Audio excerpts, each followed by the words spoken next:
I've never been a big Star Trek fan, but this Christmas, I guess you could say I am on a trek to learn all I can about that nativity star.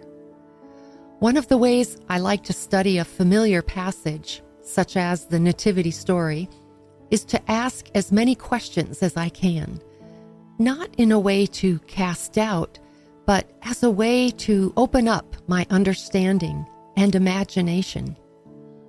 I don't really expect answers to these questions, but I am often surprised by insights I never would have considered. Today, let's look at Matthew 2, verse 2. We saw his star in the east and have come to worship him. Now, we hear this every Christmas, but I wonder, how did those magi know the star was his star? How did they know the star meant that a king had been born in Israel? Why did they want to worship this infant king? Why would they travel hundreds of miles to see a child? Were these wise men pagan astrologers? Or were they believing astronomers? Were they perhaps familiar with the writings of Ezra, Nehemiah, and Daniel, those Hebrew prophets of God who had been exiled in nearby Babylon?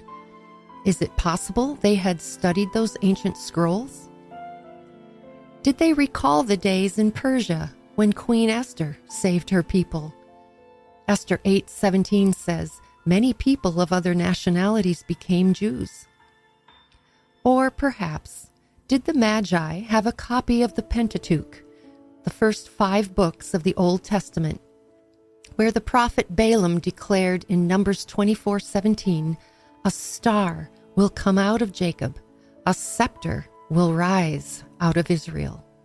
Don't you wonder? It's okay to be curious. The wise men from the east had enough curiosity about the star to pack their camels and start walking.